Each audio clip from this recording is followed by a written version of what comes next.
Hello, my name is Michaela Bauer, and I am doing my presentation over internal and external communication.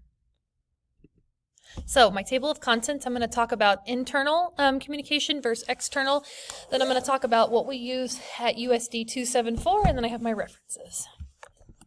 So internal, this will be considered administration, teachers, staff, students, school board. External, this would be considered parents, organizations, community members, and sponsors.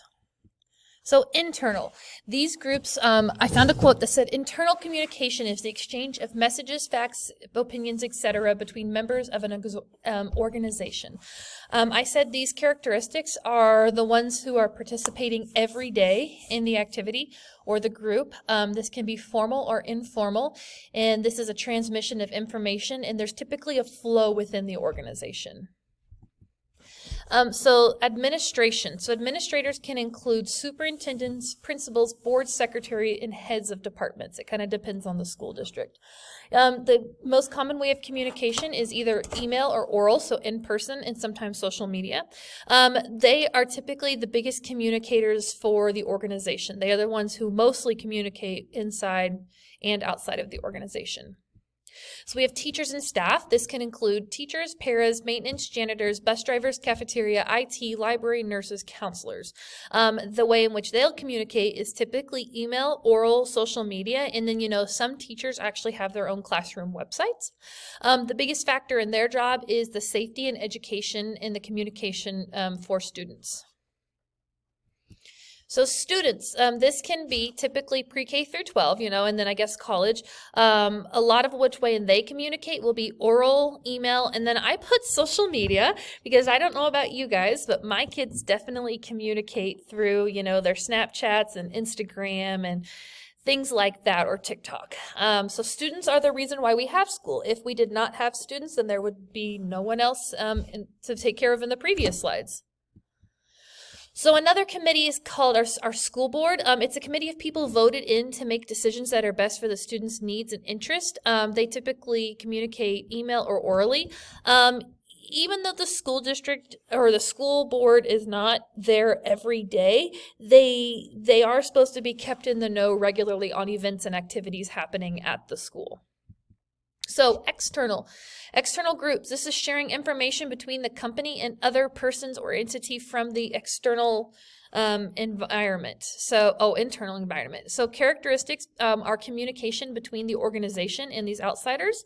This is typically very formal. It really focuses on maintaining relationships, and then it's typically perceived more to be of a business environment, not more casual, or there's not a flow like we mentioned earlier. So parents, the way in which we communicate with parents, email, phone call, text, orally via social media. Involvement, they are here to make sure that their students have a good education and a good support system. So we talk. Next one is organizations. Typically, the way in which they communicate is via email, social media, or message alerts. This could be a PTA, a boosters, or different types of clubs. Their involvement is helping students support the students' needs, and this could be monetarily or physically. They provide materials for students to be actively engaged in school. So. Like we have, for example, one that helps. It's a group called Helping Hands, and what they do is they provide the students with back to school stuff. So everyone has pencils and notebooks and things that some parents definitely struggle to provide. We do have a local PTA, and then some of our groups have a booster club. So yeah. Oh, whoops, wrong way.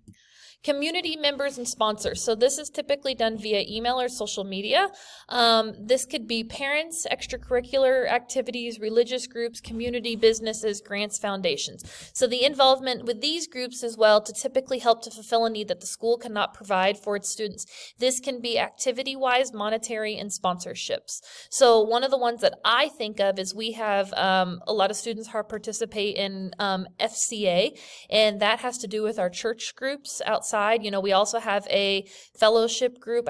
There's a fancy name for it, but it's a fellowship between all of our different churches.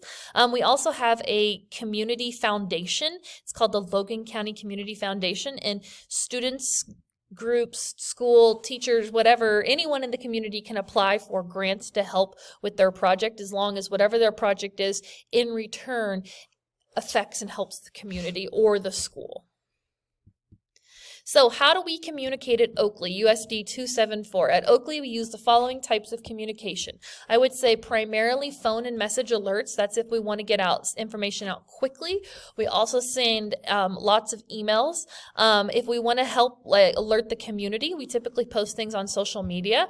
We also send letters home for parents. And then, there is in-person conversation. So this could be parent-teacher conferences. This could be a one-on-one meeting, committees, things like that. This is my references, and that is my presentation. Thank you so much.